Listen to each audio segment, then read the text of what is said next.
We're about to dive into one of the most intense and honestly gut-wrenching decisions anyone has ever had to make in history.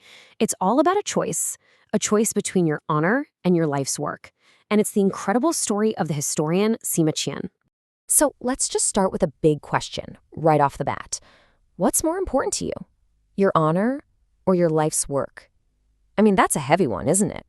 Well, for one man in ancient China, this wasn't some late-night philosophical question. Nope, it was a very real, very brutal choice that would end up defining his entire legacy. All right, so let's get into it.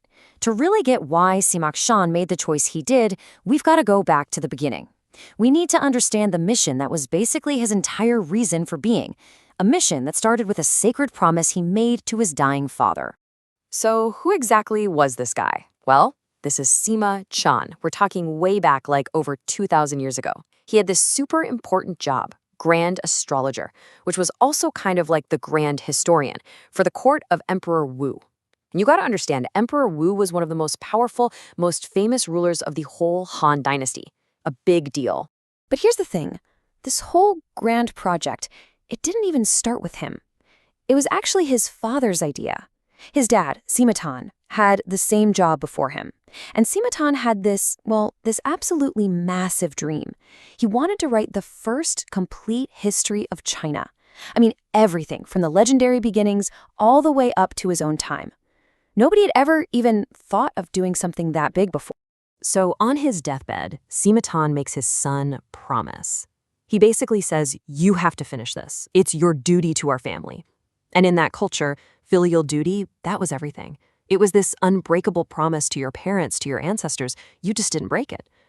And you can just imagine the weight of that promise. It's going to shape everything Sima Qian does from here on out. But of course, things couldn't be that simple. Just when Sima Qian is deep in the zone working on this history, his life completely implodes. A totally unexpected trial comes out of nowhere and it forces him into a choice that is, well, it's just impossible. So what went down? It all started because Sima Qian decided to stand up for what he thought was right.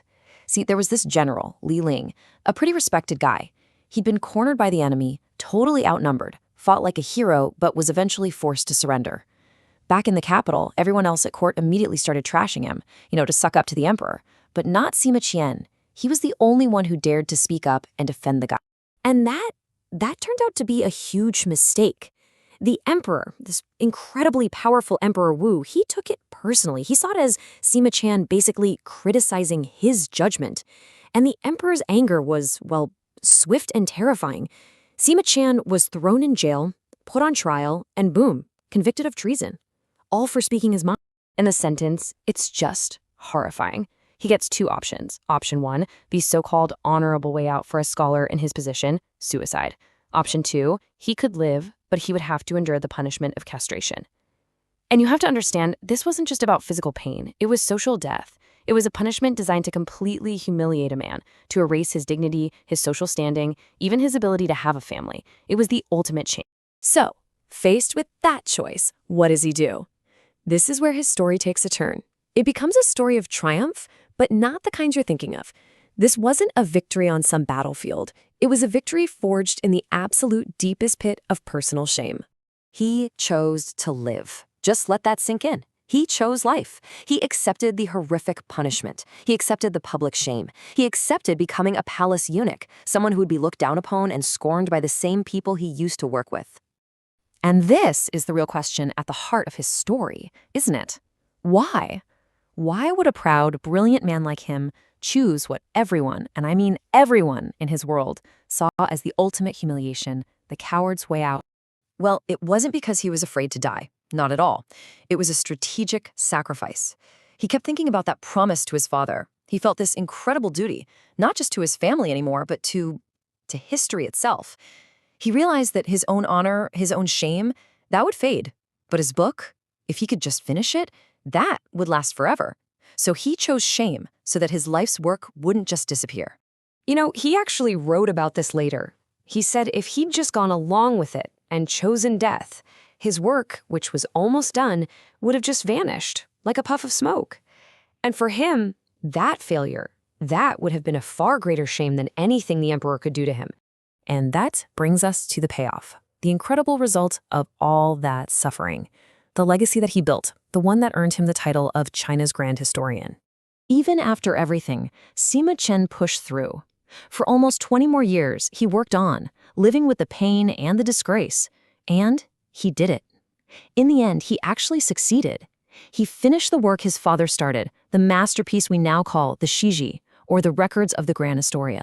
And just to give you an idea of how huge this thing was, the final book had over 500,000 Chinese characters. It covered more than 2,000 years of history. It was, and still is, a total masterpiece, an epic. But it wasn't just about the size. The way he structured it was completely revolutionary. He broke it down into 5 different parts. So you could look at history through the eyes of the emperors, or you could see it as a timeline, or read essays about things like music and culture, or follow the stories of the great families. It was like history in 3D. But his biggest, most game-changing idea was in that last section, the biographies. See, before Sima Qian, history was pretty much just the stories of kings and generals. That was it. But he changed everything. He wrote about poets and merchants, rebels, scholars. He even wrote biographies of assassins. His point was that history isn't just about the people at the top. It's the story of everyone.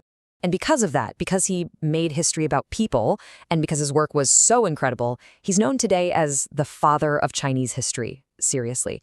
His book, the Shiji, became the blueprint for basically every official history that came out of China for the next 2,000 years. In the end, his shame faded. But his work, it's immortal. So yeah, his story brings us right back to where we started, back to that question.